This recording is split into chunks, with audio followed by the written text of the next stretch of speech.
உங்க பேங்க் அக்கவுண்ட்ல இருந்து அடிக்கடி காசு காணாம போச்சுன்னா சிம்பிளா ஒரு விஷயம் மட்டும் பண்ணா போதும், ஈஸியா தடுத்து நிறுத்திடலாம். அதுக்கு ஃபர்ஸ்ட் உங்க ஜிபே அதாவது கூகுள் பே ஓபன் பண்ணிக்கங்க. அதுல ரைட் சைடுல மேல பாத்தீங்கன்னா உங்க ப்ரொஃபைல் போட்டோ இருக்கும், அதை தொட்டுருங்க. அதுக்கப்புறம் ஓபன் ஆகக்கூடிய ஆப்ஷன்ல ஆட்டோ பே அப்படிங்கறத தொட்டுருங்க. உள்ள பாத்தீங்கன்னா இந்த மாதிரி லைவ், பெண்டிங், கம்ப்ளீட்டட் அப்படின்னு 3 ஆப்ஷன் இருக்கும். இதுல லைவ் அப்படிங்கிற இடத்துல என்னெல்லாம் காட்டுது அப்படிங்கறத முதல்ல செக் பண்ணுங்க. ஒருவேளை இந்த லைவ் அப்படிங்கிற இடத்துல ஏதாவது காட்டுச்சுன்னா உங்க பணத்தை மாசமோ இல்ல டெய்லியோ யாரோ எடுத்துட்டு இருக்காங்கன்னு அர்த்தம். ஒருவேளை அடுத்ததா இருக்கிற பெண்டிங் அப்படிங்கிற ஆப்ஷன்ல ஏதாவது காட்டுச்சுன்னா எவனோ ஒருத்தன் உங்க பணத்தை எடுத்துக்கிடவா அப்படின்னு உங்க பெர்மிஷனுக்காக வெயிட் பண்ணிட்டு இருக்கான்னு அர்த்தம். உங்களுக்கு அவனுக்கு பணம் கொடுக்கணும் விருப்பம் இருந்தா நீங்க ஓகே கொடுத்துக்காங்க. அடுத்ததா பக்கத்துல இருக்கிற கம்ப்ளீட்டட் அப்படிங்கிற இடத்துல என்ன இருக்கும்னா, நீங்க இதுக்கு முன்னாடி யாருக்கெல்லாம் இந்த ஆட்டோ பே மெத்தட்ல பணத்தை எடுக்க அனுமதி கொடுத்து அந்த அனுமதி முடிஞ்சதோ அந்த லிஸ்ட் எல்லாமே இருக்கும். இந்த 3ல நம்ம முக்கியமா பார்க்க வேண்டியது லைவ் அப்படிங்கிற ஆப்ஷன்ல இருக்கிறது தான். இந்த ஆப்ஷன்ல இருக்கிறத நீங்க தொட்டிங்கன்னா இந்த மாதிரி ஒரு பேஜ் ஒன்னு ஓபன் ஆகும். அதுல ஸ்டார்ட் டேட் அப்படிங்கிற இடத்துல என்ன போட்டிருக்குதோ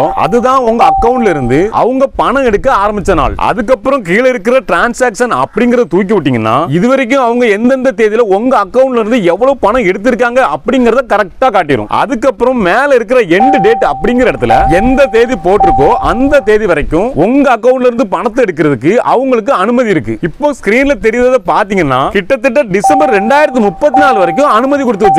சரிப்பா, மாசம் இந்த 149 ரூபாய யார் எடுக்கா எதுக்காக எடுக்காங்க அப்படிங்கறத நீங்க தெரிஞ்சுக்கணும்னா மேல இருக்கிற ஆட்டோ பே ஆன் அப்படிங்கறத தொட்டுருங்க. இதுல அப்படியே கீழே இந்த இடத்துல பாத்தீங்கன்னா யாருக்கு இந்த 149 ரூபாய் போகுது அப்படிங்கறத போட்டிருக்கோம். அதுக்கு மேல இருக்கிற நோட்ஸ் பார் டிஸ்கிரிப்ஷன் அப்படிங்கிற இடத்துல பாத்தீங்கன்னா யார் பணம் எடுத்திருக்கா அப்படிங்கறது போட்டிருக்கோம். இப்போ இதுல பாத்தீங்கன்னா யூடியூப் காரன் தான் பணம் எடுத்திருக்கான். இப்போ ஒருவேளை யூடியூப் காரன் மாசம் பணம் எடுக்காம இருக்கணும்னு நினைச்சீங்கன்னா அப்படியே பேக் வந்தீங்கன்னா கீழே அடியில கேன்சல் ஆட்டோ பே அப்படின்னு ஒரு ஆப்ஷன் இருக்கும், அதை தொட்டு கேன்சல் பண்ணிக்கலாம். இதனால உங்க அக்கவுண்ட்ல இருந்து அடிக்கடி காசு காணாம போச்சுன்னா முதல்ல உங்க மொபைல் பேங்கிங் ஆப்புக்குள்ள போய் உங்க பேங்க் பாஸ்புக்கை 5 நிமிஷம் செலவு பண்ணி முழுசா பாருங்க. அதுல ஏதாச்சும் ஒரு அக்கவுண்ட்டுக்கு மாசமோ இல்ல டெய்லியோ பணம் போயிட்டே இருந்துச்சுன்னா உடனடியா இந்த ஆட்டோ பேல யாருக்காவது பணம் போகுதான்னு செக் பண்ணிக்கங்க. ஏன்னா முன்னாடிலாம் இந்த மாதிரி உங்க அக்கவுண்ட்ல இருந்து ஆட்டோ பே மூலமா யாராவது பணம் எடுக்கணும்னா நீங்க பேங்க்ல போய் மேனுவலா எழுதி கொடுத்தா மட்டும்தான் எடுக்க முடியும். ஆனா இப்போ இந்த டிஜிட்டல் உலகத்துல நீங்க உங்க போன்ல ஒரு ஓகே மட்டும் கொடுத்தா போதும், மாசம் உங்க அனுமதியே இல்லாம உங்க பணத்தை எடுத்துக்கலாம்.